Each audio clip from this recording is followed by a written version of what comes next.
up to practice, and I was like, Keegan, I put my hand on that podium, and I said the word suddenly, or I did, I went to the whole, I said, anybody having a sudden experience? James said, Joe wanted to go. That's what she said. I said, yes, he did. And where you go? All that crowd out there. Oh, boy.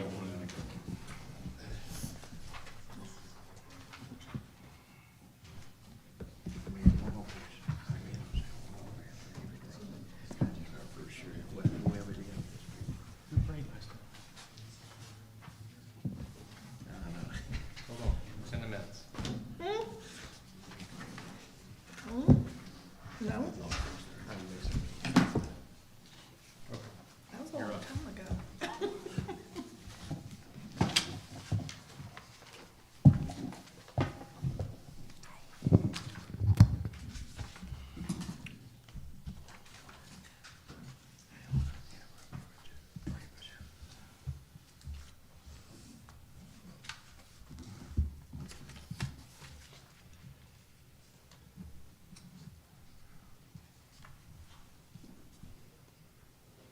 that thing turned on?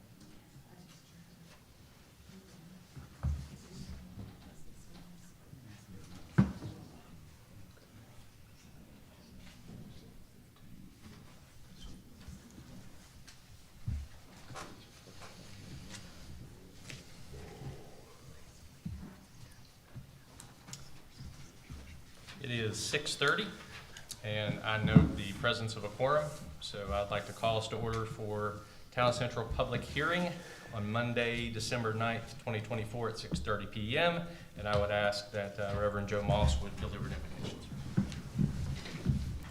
Let us pray. Our Father and our God, we thank you for this day. God, we thank you for this year and all the great things that we accomplish. And Lord, we pray a special blessing over this public hearing session, the work session, as well as the regular council meeting. And Lord, we pray for guidance, wisdom, and understanding. And Lord, we pray for that as we close this year. We in 24. God, we just pray right now as we close the door on 24 that we be alive in 25. Help us to be better servers. Help us to be all that we can be for you as we serve our town in this capacity. For us in Jesus' name we do pray. And everyone said amen. Thank you, sir. As Reverend Moss mentioned, this is the first of three meetings tonight. The first is this public hearing that we're holding on 4 items of legislation. The first is a rezoning for 1066 Church Street and its adjoining lot. The public hearing is to discuss second reading of rezoning that property from commercial, neighborhood commercial, to residential, single and two-family R6 zoning. Second item on the agenda is an amendment to zoning ordinances. Those are sections 601 and 602. That is for off-premises signs. That is to cut down on the proliferation of signs in areas that where a business does not have a commercial interest. So on street corners and things like that, that is the purpose of that ordinance, and we'll be talking about that tonight. The next one is zoning ordinance section 732. That's about campers and RVs. That is further defining what we mean by a camper and RV, and to make sure that we don't have campers and RVs in people's yards and all that good stuff. And then finally is the amendment to land development regulations that we've been working on for some time. So those are the 4 items for public hearing tonight, and I would like to invite members of the public for a 30-minute session to offer any comments on those items. Anyone would like to be heard tonight?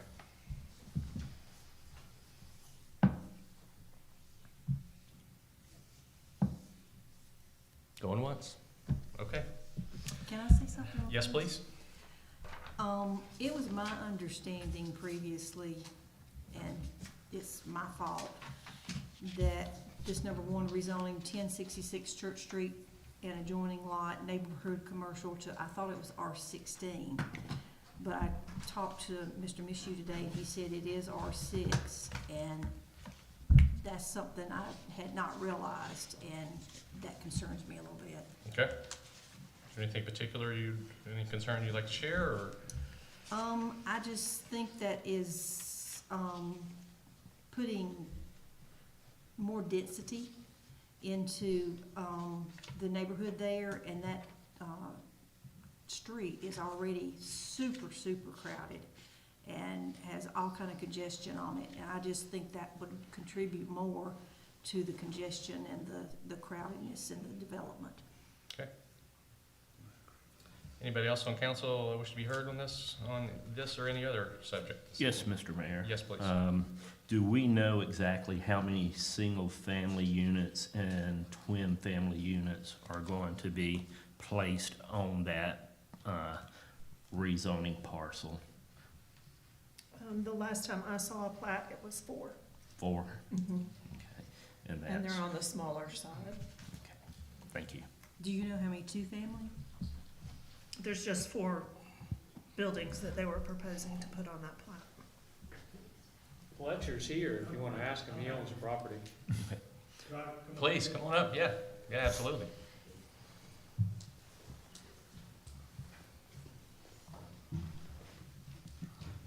Thank you for your time. What would you like to tell us about the property? Yeah, thank you.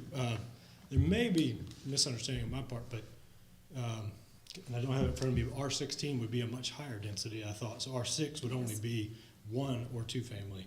And it's surrounded by 1 and 2 family dwellings. So it would actually be, the use would be the same as the neighboring properties that are there now.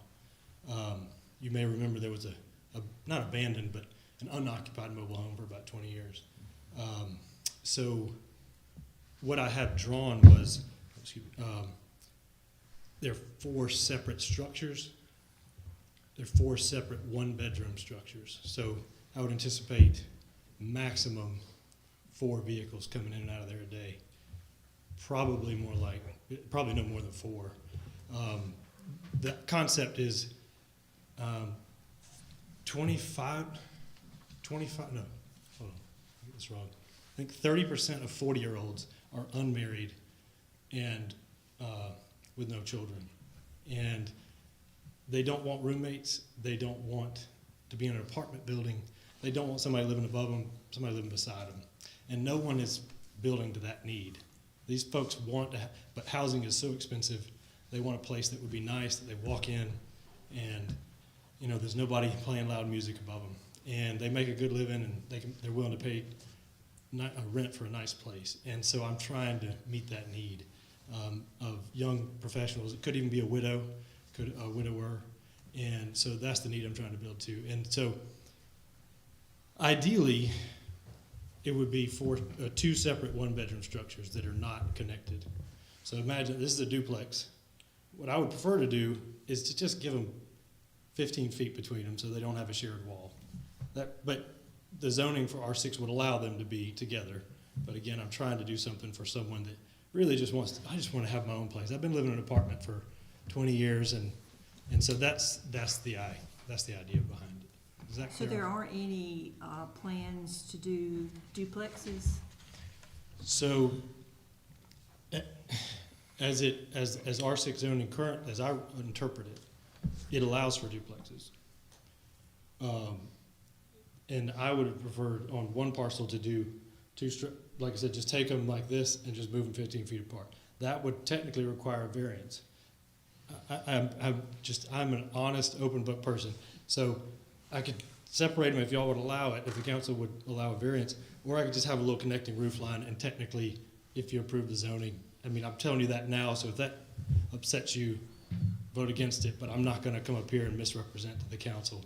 I just would prefer it if they didn't have, so they look more like a home and not a rental duplex. So they won't be connected?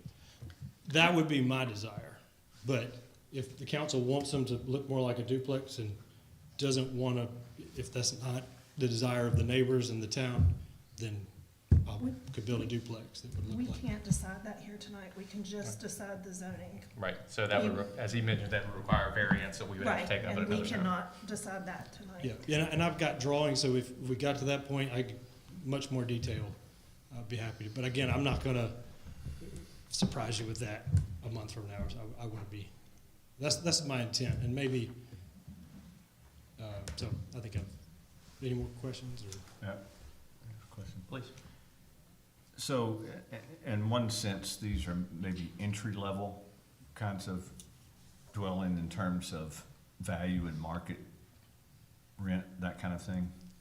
Yeah, so I would say it's not, I mean, I think affordable housing is a great idea. It seems like no housing out there is affordable today. But this would not be the cheapest possible materials I could possibly use to maximize the rent, which is what most developers do. Right. This would be a nice home. This would be something you would walk in and say, I would like to live here. And that won't command the absolute lowest rent humanly possible, but it would bring, I think, it would be something that I have one little rental house, and the person that lives there takes amazing care of it. She treats it like her home. She is such an amazing tenant, and I want to build a new construction place for that single person that would take care of it like their own home. And so I think they expect a certain product, which is not, the nicest thing in the world, but it's not total builder's grade either. Right. So, but I don't want to mislead you to think it's going to be, $450 a month for this house that's going to cost me $175,000 to build. You know what I mean? Yeah.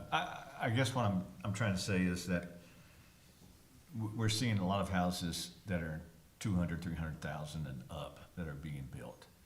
And like you said earlier, I just want us to be reminded that there is a segment of our population that doesn't want to pay that Right. for a house, but they want a nice place. And I think that fits for those people. That's where our long-range plan said we wanted development to go, was on that side of town, to open that up more for people. So that's, I guess, I didn't ask a good question. I was just trying to say that I think this is for people that don't want to pay high-end home ownership, but also want a nice place. So there are a lot of people that have done the math and realize home ownership's a lot more than the mortgage, insurance, and taxes. And if they're going to be here for 2-3 years, maybe it'll be 6. They want a nice place. This could be an option rather than taking the plunge to buy a home. I do want to point out that what I have drawn is about 760 square feet per unit. And my intention, if the Lord keeps me on this earth for years and years to come, I plan to retain ownership of these, and so, which I think is important, because like in Clemson, Dockside, somebody from Texas comes in, develops something, they've got an exit strategy as soon as it's occupied, and there's a whole Instagram dedicated to Dockside right now with a cuss word in it. And so I think being a local person that has to drive by it, there's some value, I think, or comfort maybe. We value somebody that doesn't want to be an absentee landlord. So, thank you. Thank you. Any other questions? Any other thoughts? Thank you for your candor. Thank you. Thank you very much. Appreciate that. Unless we have anybody else who'd like to share with us this evening, I will call the public hearing to adjournment. And we will move on to our work session for this evening. Meeting minutes are in your packet. Anybody have any corrections or anything need to identify that haven't already done so? No. Okay. Mr. Mishu, what you have for us about solar panels tonight? I've got, Mike Wilson here tonight.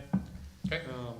I spoke with him and I spoke with another solar panel company about solar panels for the rec center and for, the senior center and for town hall. And, I wanted you to hear his presentation on town hall. The rec center is gonna have to be something that we jointly do with Clemson. I thought it was, something that you need to hear. I think it might be a good idea, so I arranged for Mike to come. I think he's got an assistant with him.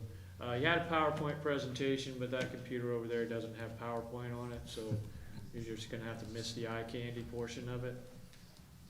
Mike, you wanna come on up? Yeah, Phil, we might can plug the computer straight into the monitor there. Yeah, if yours has it, you can plug Yeah, it in. if you can figure that out, that'd be great to see. Yeah, come on up. Yeah.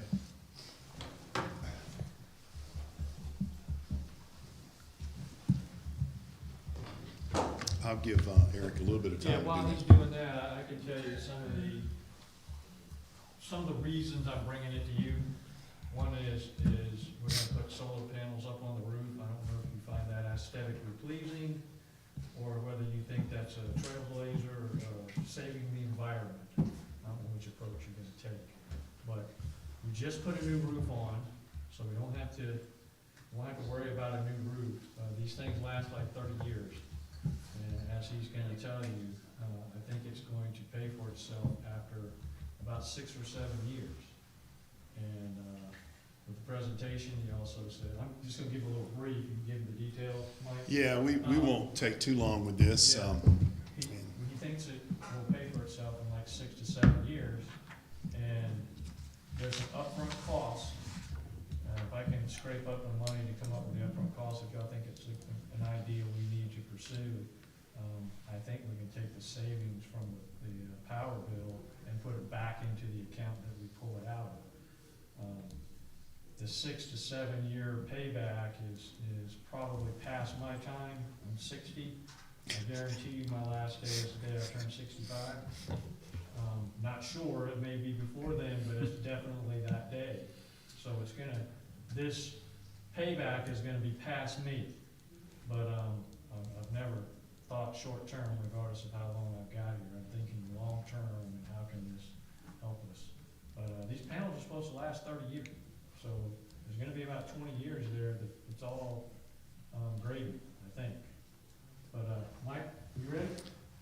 Yeah, it's nice to have a 35-year on your team that knows how to do this. That'd have taken me 2 hours to figure that out. Mr. Moss, I got a compliment on you. 24 is out the door, and what was 25? Keep alive in 25. Keep alive in 25. Yes, sir. I'm gonna be using that, okay? Use it, yes, sir. My name's Mike Wilson. I've known Philip for almost 20 years. I used to be the Duke Energy guy here in town. I was the district manager. I think Scott Miller followed me, then it was Emily DeRoberts. Some of y'all may know Emily. But I did that for 25 years. Not that job, but I worked at Duke for 25 years in various jobs, rate department and long-term planning and things of that nature. I live over in Piedmont. I'm from Ivor, South Carolina. We have one red light, so y'all got us beat by a long shot. But I've been with GRP Wegman now for about a year and a half. It's a privately owned company out of St. Louis. We actually have an office in Seneca on Old Clemson Road. We're building out our South Carolina team, and I work with higher education. I work with local government. I work with healthcare.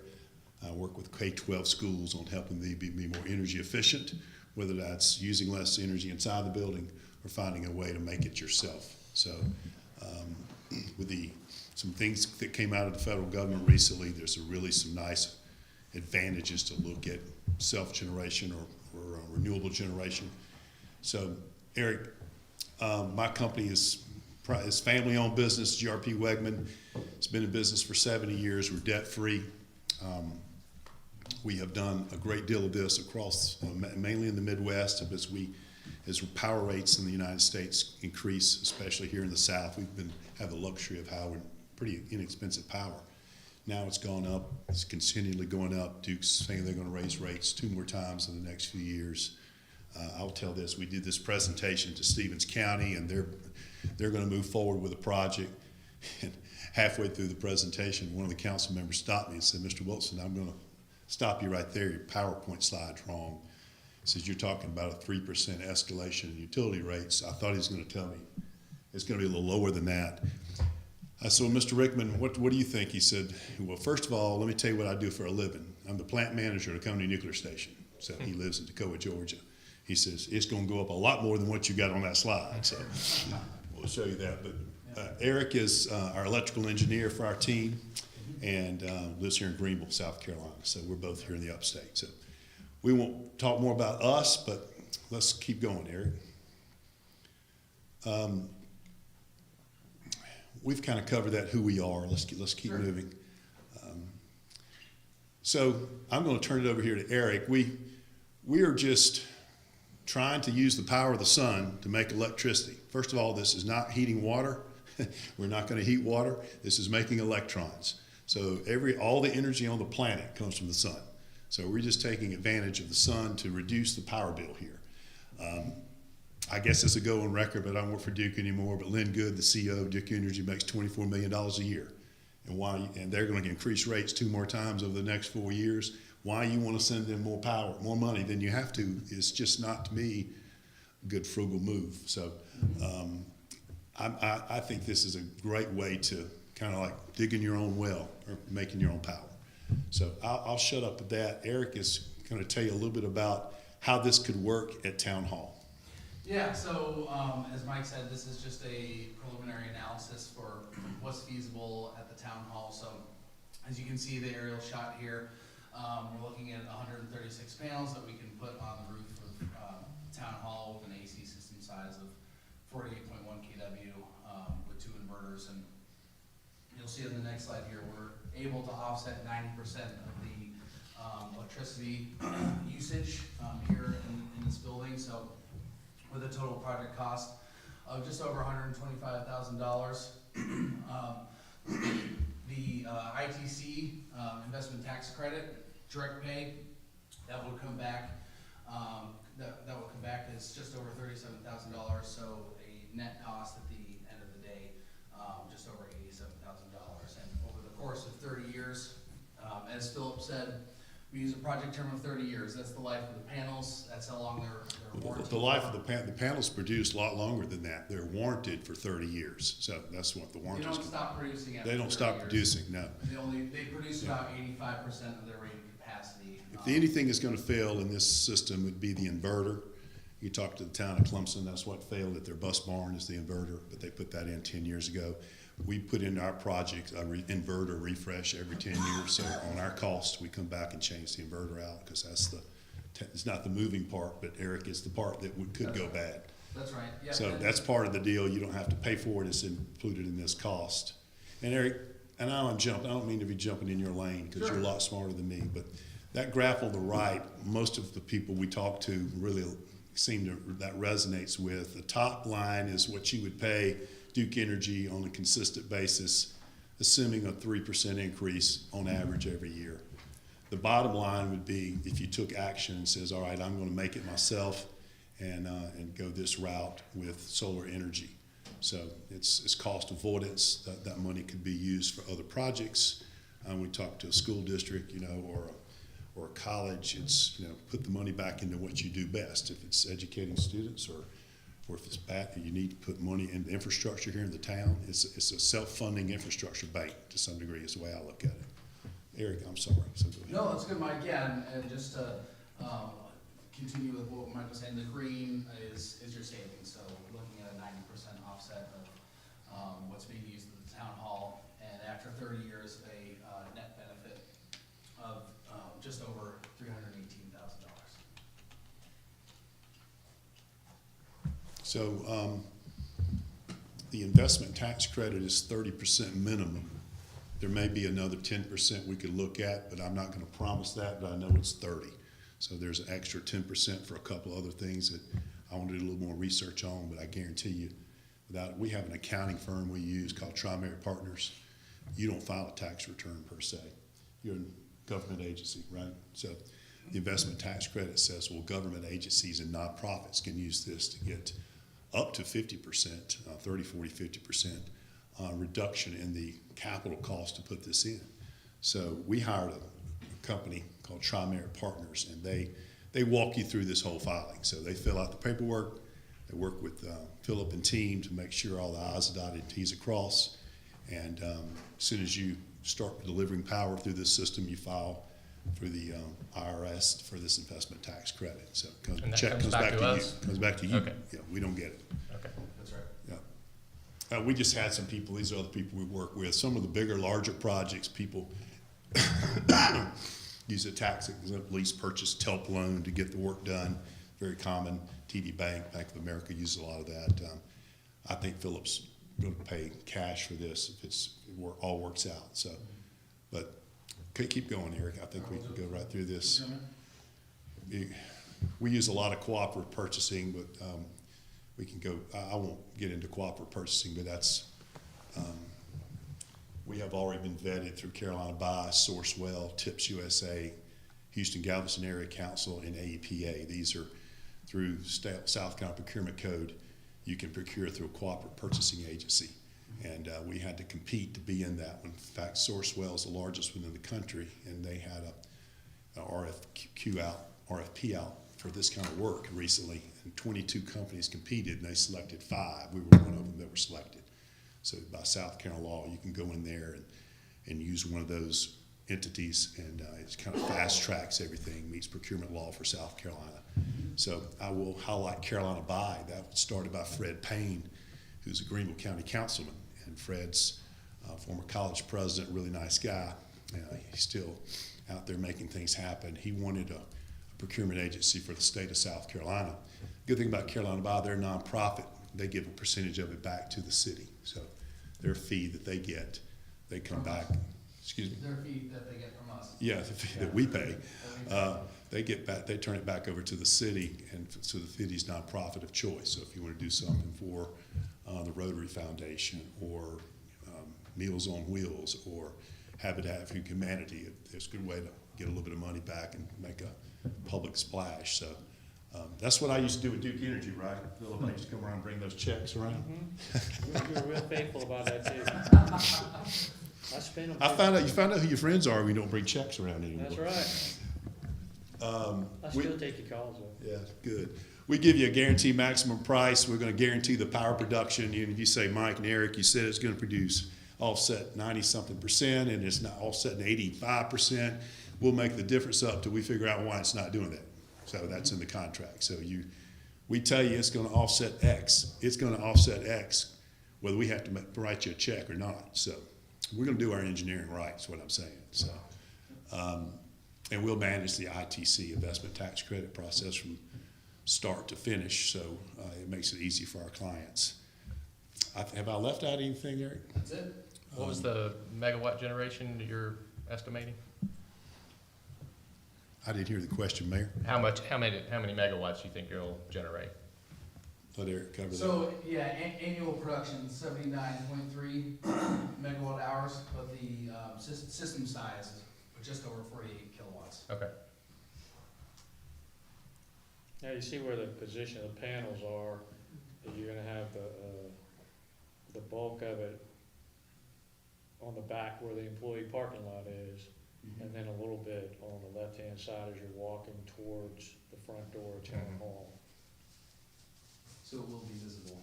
Yeah, it would be So visible on the front. yeah, this is not, the way our customers are looking at this, pretty much all across the country, unless you're talking to certain segments of the country and certain pockets.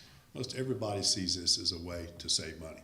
So granted, it may make you more sustainable. You can check a few boxes there. But really, it's about just being a good steward of money and saying that I can make it myself and it's going to be guaranteed production. I'd at least go to the due diligence to look at it a little closer. So that's why I think what Philip is asking right here, right? So all the equipment up on top? Eric? All the equipment on the, Yeah, are there? the panels and the racking would be on top. We put the inverters on the wall on the back side of the building. Okay, so there's no batteries inside that it fills up? It's not that kind of system? Correct, sir. It's not a battery system. Okay. Yeah. So that's why it might not offset completely? Is that part of the reason? Well, Eric, we want to be right at that line on where we want to offset completely. Then you sell it back to Duke, nets out. They're going to pay you avoided cost, Right. which they're due to Oconee Nuclear Station being old and paid for, they can generate the next kilowatt hour pretty doggone cheap, about 4 cents. So that's what they're going to pay you. But when you offset your own power usage, you're about 9 to 10 cents. So that's the beauty of offsetting your own usage. You don't get a whole lot of benefit selling it back to them. And they have a lot more rules when you start to do that. Right. But, Well, and I think to answer your question is, once we start adding a battery energy storage system, that's good. it kind of eats your payback. So the net benefit over 30 years, it pretty much, the batteries are still so expensive that it eats away your benefit. Yep. And for a place like this that doesn't have much going on at night, Yeah, for our other customers, we're looking at emergency operation centers, Right. mostly for BESS systems. okay. Yeah, if resiliency is your play, you need to look at a battery. If this is an emergency operations center, it's just the cost of the batteries are getting better every day. Still, they're expensive. So when you put it into this model, even with the 40% tax credit, it pushing the payback out where it's, I gotta have a good reason to look at resiliency here. You know, if I'm running if Duke Energy wanted to rent this facility for some kind of ongoing, nuclear thing, they may give you some money to help do that. I know we used to do that. Maybe so, but, we're working with one client who's got some FEMA money, and they're gonna try to use it to buy the batteries, because it's a county that wants to look at this for their emergency operations center. And they feel like with the storm recently, and they could have been a lot more resilient if they had power during the day from the electric panels and the batteries working at night. So, Eric, am I doing that right? Yeah, that's right. Yeah. I would seriously consider doing the batteries for the new fire station, and that could be the town's EOC operation. But in this particular case, we really don't need an EOC operation here. No. Backup generators work good too for resiliency. I was telling Eric, I now remember when I was telling you this story. We were coming over here. This is what happens when you're 58. You start a story and forget it.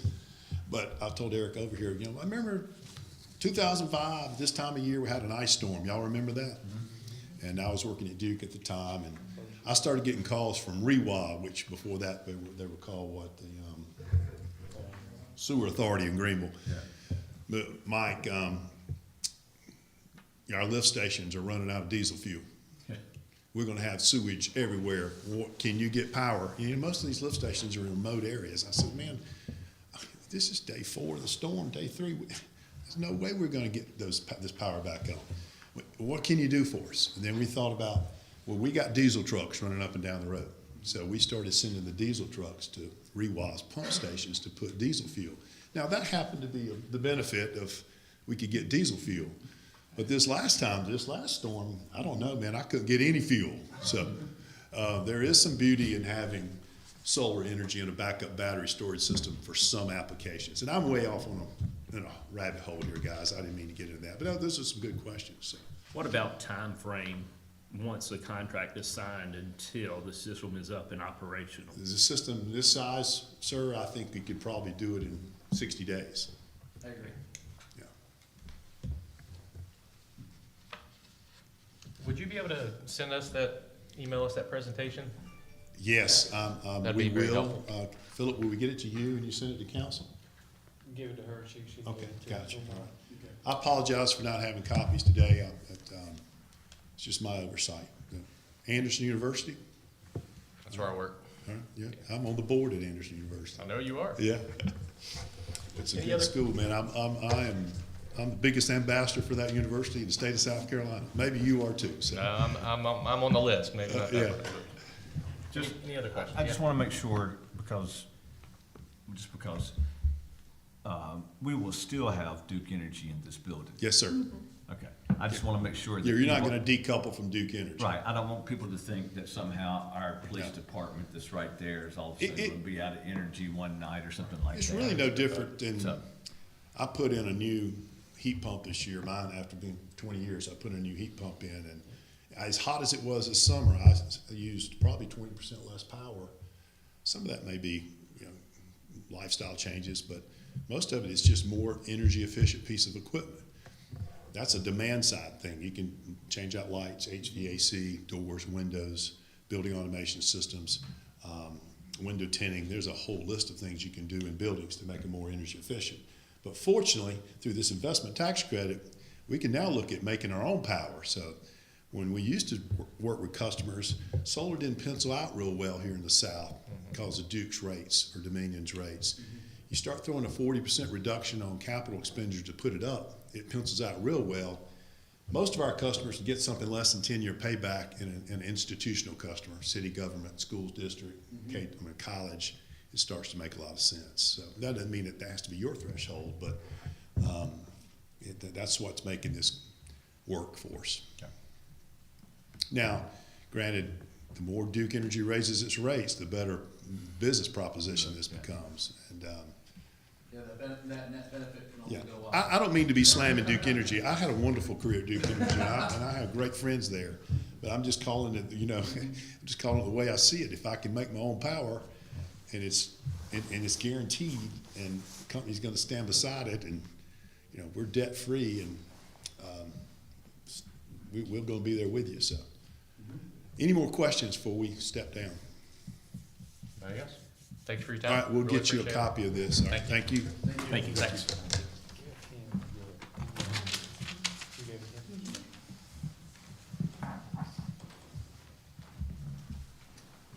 Y'all want me to put this on the work session next month after y'all Yes. had a chance to digest it a little bit? That would be great, thank I mean, you. what are your thoughts about the looks of what you saw? Is the aesthetics gonna be an issue? Not for me. First time you see it, after that, it goes away, Yeah. pretty much. Yeah. So, The other thing is what they've told me is about once a year, you just hose down the panels. That's all the maintenance there is to the panels. So you don't have to get out there and Windex it by hand or anything. It's just mainly just hosing it down once a year. So I thought it was a good idea. One of the things I struggled with was finding a company that would do something this small of a job. One company I talked to, they only do school districts. Those are huge projects. This on their scale is closer to residential than it is to commercial. But I think if y'all are okay with it, I think I can find the money somewhere to pay for it with the intentions of knowing we're gonna pay that money back into our organization. I think it's definitely worth further conversation. Yeah. All right, we'll put it on the work session again next month. And if y'all have any questions in the meantime, after you've seen the PowerPoint presentation, I had to see the PowerPoint presentation about 2 or 3 times to let everything sink in. Y'all all asked really good questions. Y'all asked better questions than I did the first time I saw it. But we'll talk about it again next month. You want me to just keep going? Yeah, that's fine. We got Melissa Gilstrap here. Hello. She is the realtor for the area where the head town is. She's working for Wayne Head, and she just wanted to come and kind of give us some insights on what her thoughts are with what she's trying to do with that property. Let's hear it. Good evening, Mr. Mayor. Good evening. Members of council and staff. My name is Melissa Gilstrap with MJG Properties of Liberty, South Carolina.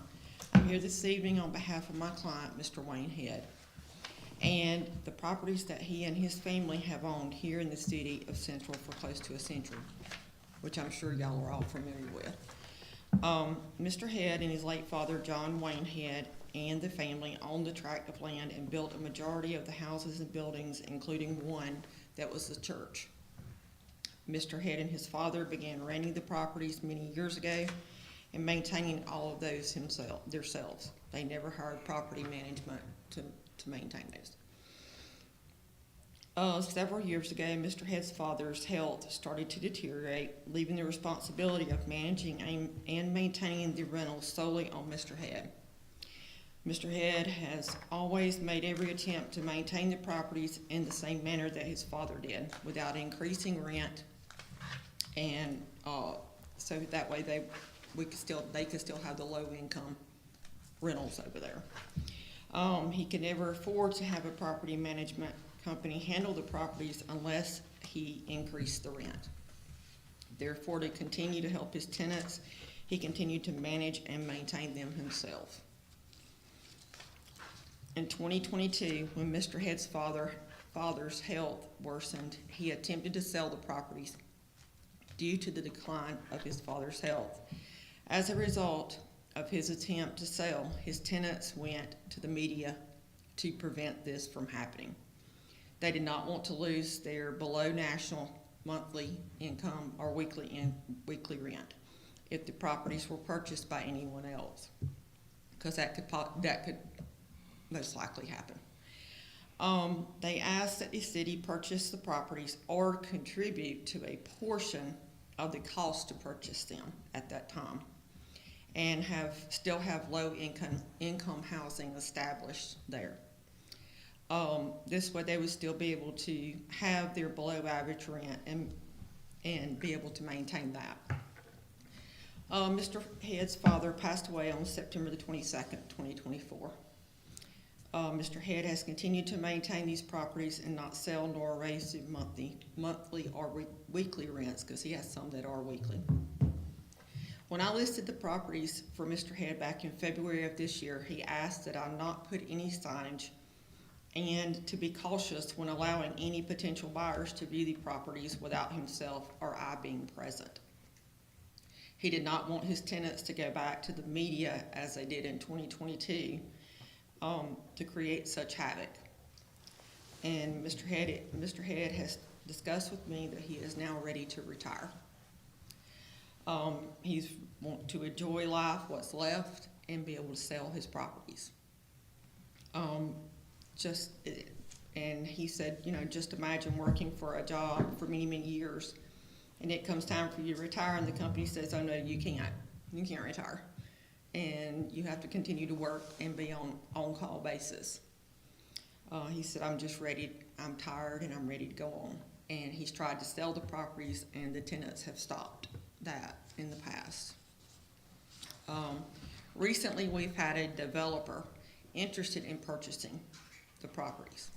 Now, I've also had a medical facility that's contacted me about wanting to put a medical facility in there. But the most recent one that had the most interest was a developer coming in and building like townhomes in that area. And he was talking like, a several $1 million job in there. So it's be really nice. I spoke with the developer's representative at great lengths on numerous times. They drove through to view the area and the property. They were at one point confronted by someone that asked them very explicit questions as to what they were doing over there. And as soon as he left, he called me and said that under the circumstances, they didn't feel comfortable even driving through the neighborhood, much less moving forward with the purchase. This was really disheartening to hear that these developers and their representatives were made to feel this way, and makes the city of Central look, bad by them wanting to be here and they can't because of that. The development that they were going to be putting in would have been a real asset to the city of Central, both visually and financially. Mr. Head would have been able to retire, and the city of Central would have benefited. Mr. Head and I both have sat down and discussed that we understand that the families that live up there will be displaced from their low rent housing if this property is sold. This is not something that we're sweeping under the rug and ignoring. However, Mr. Head cannot be held hostage by the fact of him owning the properties and continuing with them for them to keep the low rent.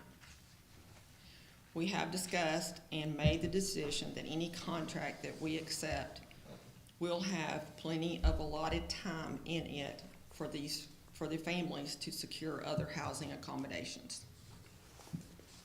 And I know that was an issue back in 2022.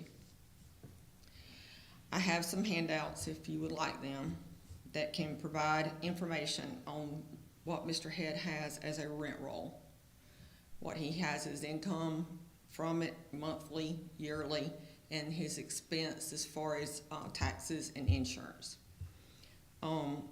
Whenever you deduct all that, it comes to $81,187 after you deduct all of his expenses. That's not counting maintaining the properties. And in today's world, with rising cost of materials and labor, there's not many people that can maintain those properties at that cost. And me and him both have researched and found 2 rentals that are close by here that rent for $900 to $1,100 per month, which is nowhere near what Mr. Head is asking for what he has now. In conclusion, Mr. Head just wants to retire, and he's making every attempt to want to be able to do that so we can sell the properties. I want to make notice to you all that we are selling. You know, he is very actively trying to sell it and would love to, and would like to, you know, not for the tenants not to feel like that he's just trying to evict them and they not have a place to live. So, but we have been approached by several developers about that area. So. Any questions? There's property there that some relatives of his own, is that correct? His brother owns one property and his other brother owns another property. Are they wanting to sell as well? They will be willing, whatever, they won't include it in what Wayne has as far as like, you know, a package. They will sell theirs once he sells his package, they will sell theirs with it separately. Okay. And what's it being listed at? 2.1 million. 2.1. How many acres is it? 14, it's approximately 14 when you combine everything together. Including what the brothers own? That does not include what they own. Do you know how much they? I do not, I don't have it with me. Okay. I have it at home. I spoke to the brothers regarding it. Because some of that's road front, right? Right. That they own, Mhm. so, okay. Yes. And Wayne went back and bought, not long ago, 209 Warner Street. So it could, like be an entranceway into something. And that's the reason why he purchased that property. So he's just having a really hard time selling it because, you know, we can't market it very well. So, and when I spoke with Steve thought that I ought to come before you all and explain what we're wanting to do. Steve couldn't be here tonight, he was sick. I told him to stay at home, I didn't want him to spread whatever he may have. I didn't either. I want to thank you for coming to us. Thank you for allowing me to. I just wanted, letting us know what's going on. It was very informative. okay, thank you. Thank you. Okay. Reverend Moss, you've got some police advisory committee members you'd Yes, like to sir. talk to us about? They've already completed everything that needed to be completed, and I recommend that we allow Kyle Shields and Donald Ward to become police advisory committee members. Yeah, I can certainly speak to Mr. Shields' character, he's a good man. Yes, sir. That's all I have there, sir. Okay. Anything further for work session tonight? Okay, no objections, I will call us adjourned for our work session meeting, and I will call us to order for our regular council meeting for Monday, December 9th, 2024.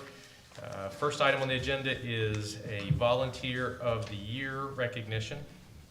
I understand in order to pull this off, some subterfuge had to be employed, but it was all for a good cause.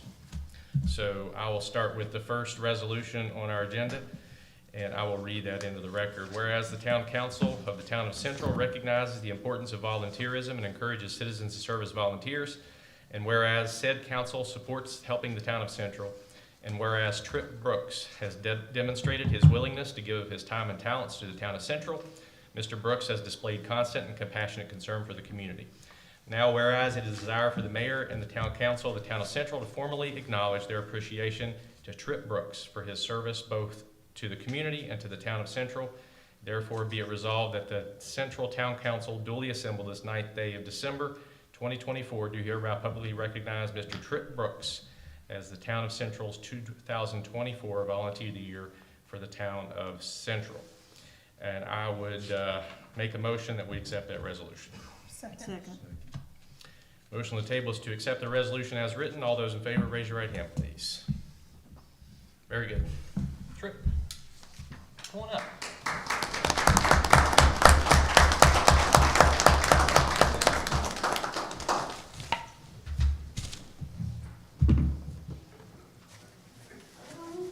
Check and see if anybody better than that.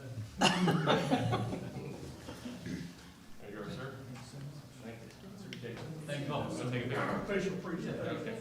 Yeah, get in front Yes, in front of the great seal. Paige, you want? Join us there.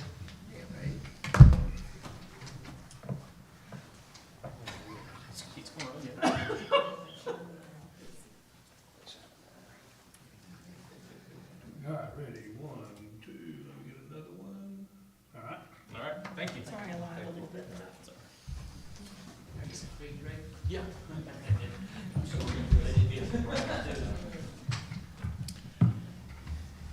I'm going to read another resolution into the record.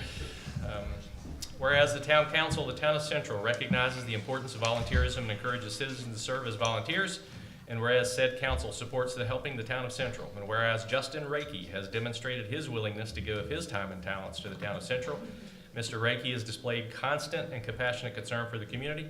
Now whereas it is the desire for the mayor and the Town Council for the Town of Central to formally acknowledge their appreciation to Justin Reiki for his service to both his community and the Town of Central. Therefore, be it resolved that the Central Town Council duly assembled this 9th day of December 2024 do hereby recognize Mr. Justin Reiki as the Town of Central's 2024 Volunteer of the Year for the Town of Central. And I do move to adopt that resolution. Second. Motion on the table is to approve the resolution as read in the record. All those in favor, raise your right hand, please. Very good. Thank you. Justin.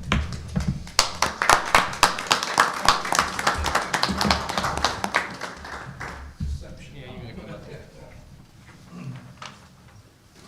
I'm glad I showered before I came.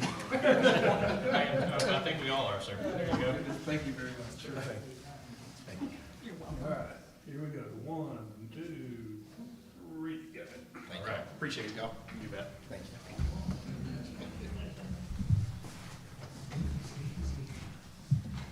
Let's get me out of one speeding ticket. I'm the wrong guy to talk to.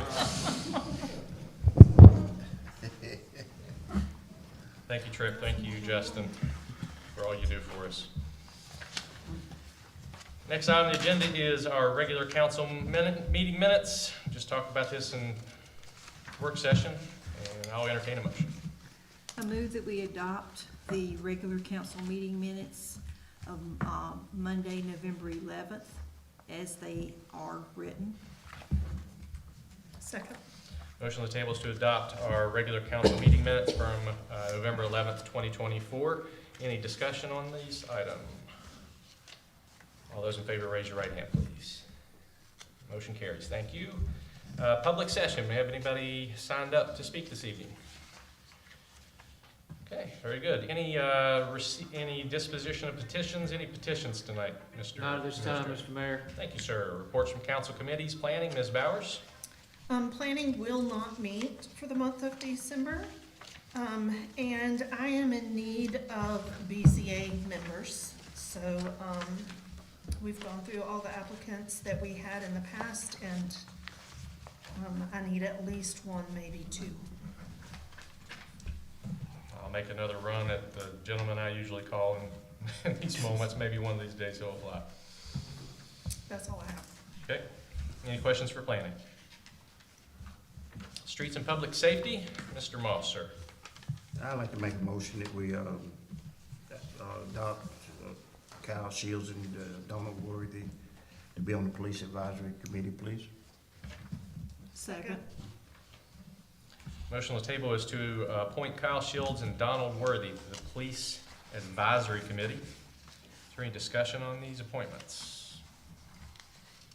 All those in favor, raise your right hand, please. Very good. I also would like to thank the fire department and the police department and everyone else that made the parade a success, as well as kept us safe out there. I know it was cold, but we were definitely safe. Thank y'all so much for what y'all done. That's all I have, Mayor. Very good. Any questions for Streets and Public Safety? Okay, moving on to Enterprise and Community Engagement. Mrs. Chapman, please. Enterprise, our water, sewer, and sanitation, for the month of November, the Water and Sewer Department completed 113 work orders. The meters were read on November 12th, with rechecks being done on the 13th. Then disconnects were done on November 26th. 53 customers were disconnected for non-payment, and of those, 48 were reconnected. The sanitation department, both residential and commercial, operated on normal schedule for the month of November.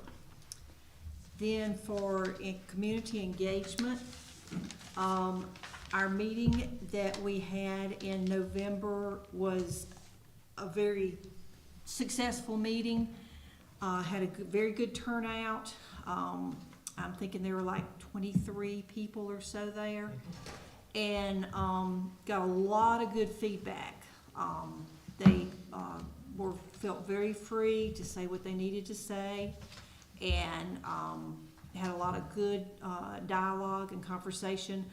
I've got a short list, and this is not all of it, but this is a big part of it. The topics that were discussed at the community engagement, actually by questions from the public that were there. Their questions and suggestions included needing more sidewalks. The example from town to Walmart was one example.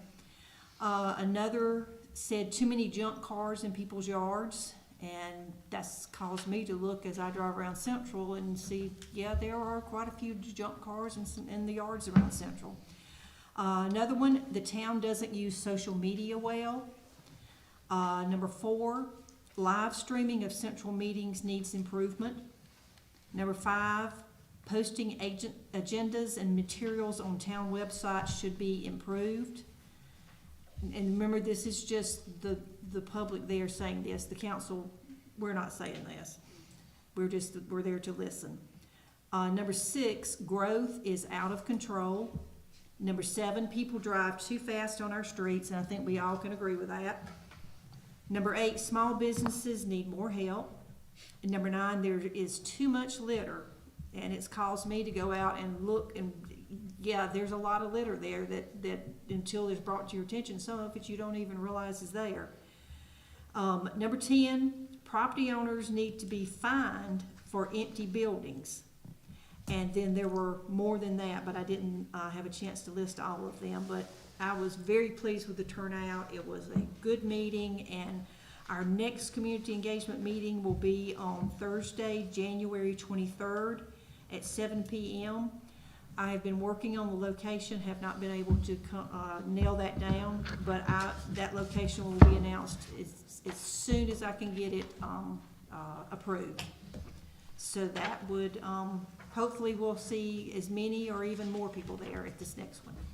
And that's all I have. Okay. 7 o'clock, you say? 7 o'clock. Any questions for Enterprise or Community Engagement? Have you talked to Reverend Oglesby about having it at his church? No, that is one of them that I was thinking about talking good to. one. I may get Reverend Moss to help me with that one, if you wouldn't mind. Not a problem. That's a good idea. Any other questions for Enterprise or Community Engagement? Okay, we are going to move on to Recreation. Ken Dill had to step out for this evening. The report is in your packets. We've got a basketball jamboree on December 14th. The 12U boys and girls team, the 10U boys and girls teams gained from 2 to 5. We have 53 basketball teams in the program this year. It's a lot. Basketball games are beginning on January 6th, and then he'll send the recreation report separately. I think we have those in our inboxes, I believe.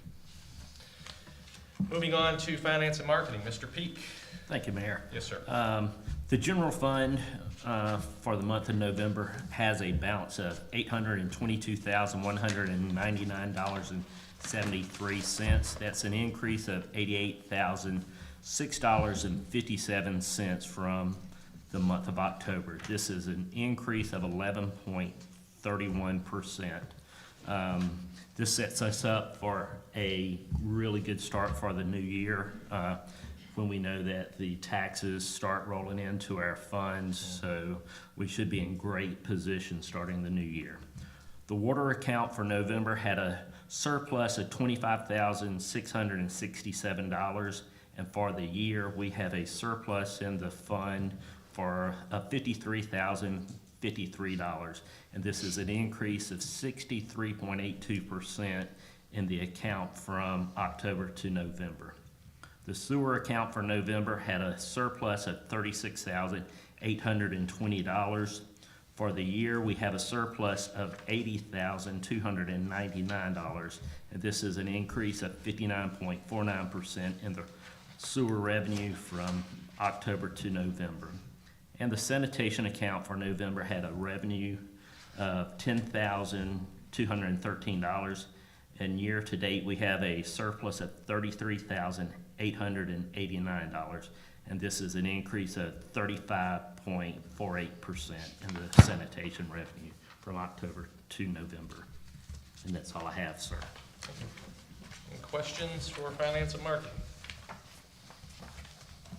All right, Mr. Griffin, with Tourism and Economic Development.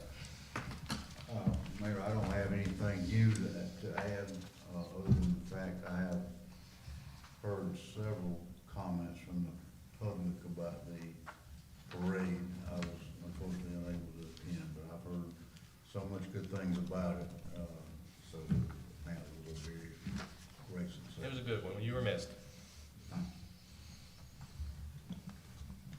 All right. Any new business tonight? Any old business tonight needs to be brought up? Don't have any new ordinances, but we do have consideration second reading of policies, ordinances and policies already in possession of council. The first is the land development regulation that we talked about in public hearing, that we've talked about several times. We voted on once already, and we're here for second reading on the ordinance to update our land development regulations. And to that end, I'll entertain a motion. I move that we adopt second reading of ordinance 8/12/2024, amendment of LDR. I'll second that motion. Motion on the table is to adopt on second reading ordinance 8/12/2024, amendment LDR. Is there any further discussion on this? All those in favor, raise your right hand, please. Motion carries. Thank you. Next up, we are talking about the rezoning on 1066 Church Street, second reading of that ordinance. I move that we adopt second reading of ordinance 12/9/2024, rezone of plats 40652082, 5441, and 40651682, 5665, which is 1066 Church Street. I will second that. Motion on the table is to adopt on second reading ordinance 12/9/2024, rezone 40652082, 5441, and 40651682, 6556. That is at 1066 Church Street. Any discussion? All those in favor, raise your right hand, please. Those opposed? Motion carries. Thank you. Next item is second reading of ordinance 12/9/2024. This is the off-premises sign ordinance.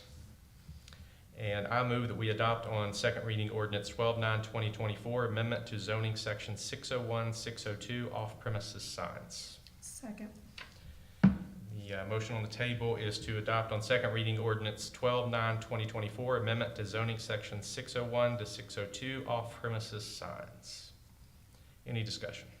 Mayor, I have one comment. Yes, sir. As I have driven around town, I have noticed that some institutions have off-premises signs, and The one that I'm mainly thinking about is Southern Wesleyan at the intersection of Highway 93 and Wesleyan Drive. From what I understand, this ordinance is going to disallow that sign to be present. If I'm wrong, someone please correct me. But I was approached by a local church in reference to purchasing a small plot of land so they could install a similar type of sign. And the zoning administrator emailed me back in this request and said she would have to disallow an application for that request. So what would be a difference between the sign that Southern Wesleyan has and the sign that a local church would be wanting to install on a piece of property that they own? That's my only concern with this ordinance. Are you talking about the sign for Southern Wesleyan on the boulevard? No, right there at the Exxon station at Wesleyan Drive and 93. As the zoning administrator said, the institution or the business has to have ongoing activities on that piece of parcel that they have. So that's why I'm bringing this particular sign up. Everything that is in place now would be grandfathered in. Okay. So, Central First Baptist has a sign that falls into the same category as that, by the underpass.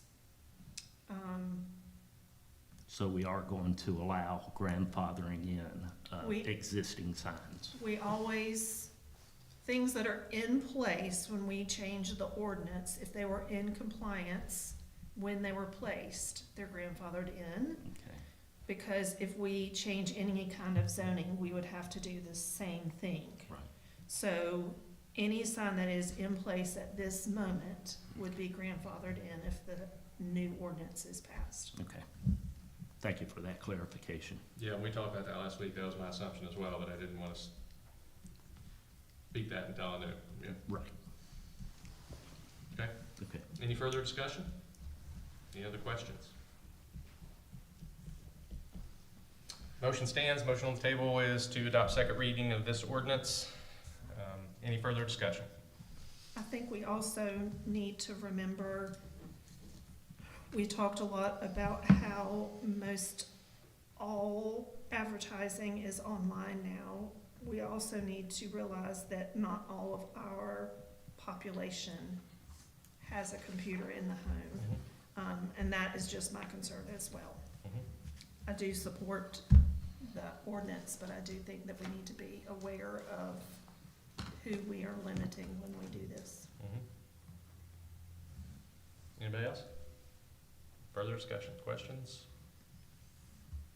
Okay, all those in favor, raise your right hand, please. All those opposed? Motion carries. Thank you. Next item is, this is the amendment to the zoning section about campers. And I will entertain a motion on this ordinance.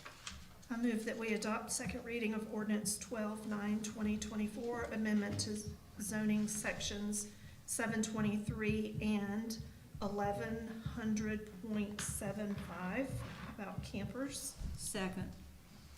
Motion on the table is to adopt on second reading ordinance 12/9/2024, amendment to zoning section 723 and 1100.75 campers.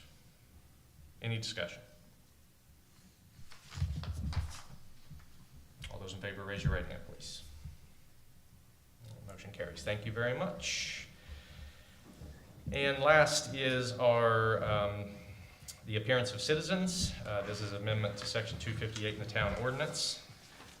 Also second reading, we've discussed this, and I will entertain a motion. I move that we adopt on second reading ordinance 12/9/2024, amendment to SEC 259 58 in the town ordinance, and concerns appearance of citizens. I will second that. Motion on the table is to adopt second reading of ordinance 12/9/2024, amendment to section 258 of the town ordinance, appearance of citizens. Any further discussion on this item? All those in favor, raise your right hand, please. All those opposed? Motion carries. Thank you very much. Reports of Administrator Mayor, you have anything for us tonight, Mr. Michoud? Just, the Christmas party is tomorrow. It starts at 6 and we'll start, serving at 6:30. Thank you. Thank you, Susan, in advance for all your work. I guess my only report is Merry Christmas, everybody. And everybody has a great new year as well. Don't see any need for an executive session tonight. So if there are no objections, we are adjourned.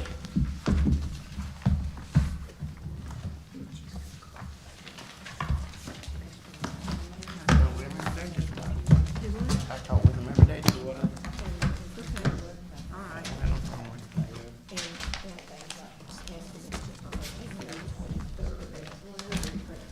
Sure it's the right thing. Yeah, I already have. Get us All right, let me know what you find, and if you see. get all this, Because the others, check out another location, it's not sent out, so Has he asked something out about it? I have not approached them yet.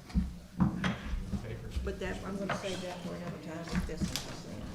I don't think it'll be a problem. I just need to make sure he ain't got nothing on the calendar. Okay, appreciate it.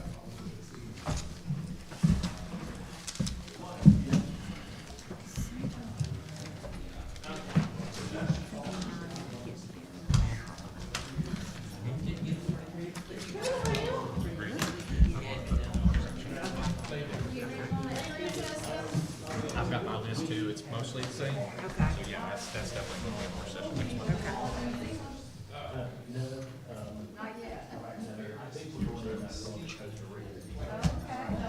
How's it going? Good. I'm just Andrew. I appreciate that. Yeah, absolutely.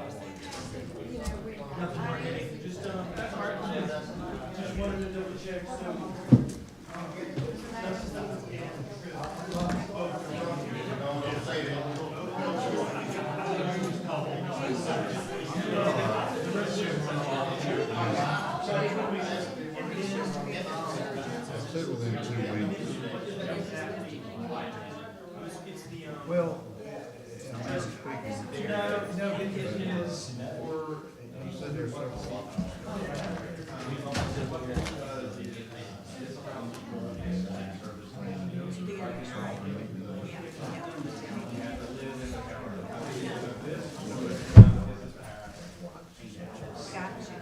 Gotcha.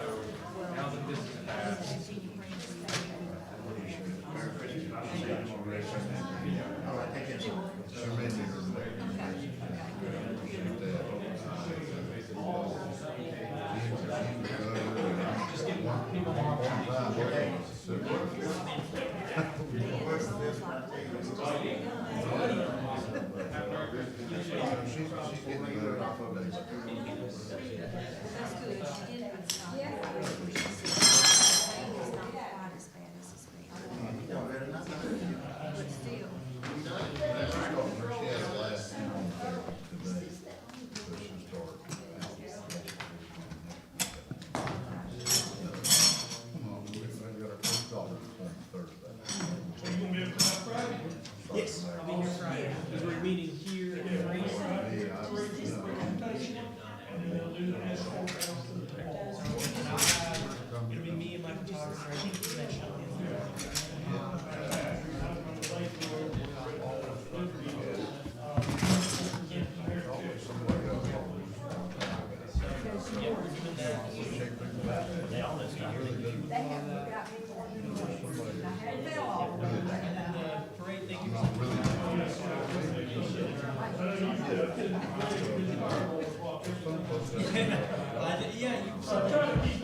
you.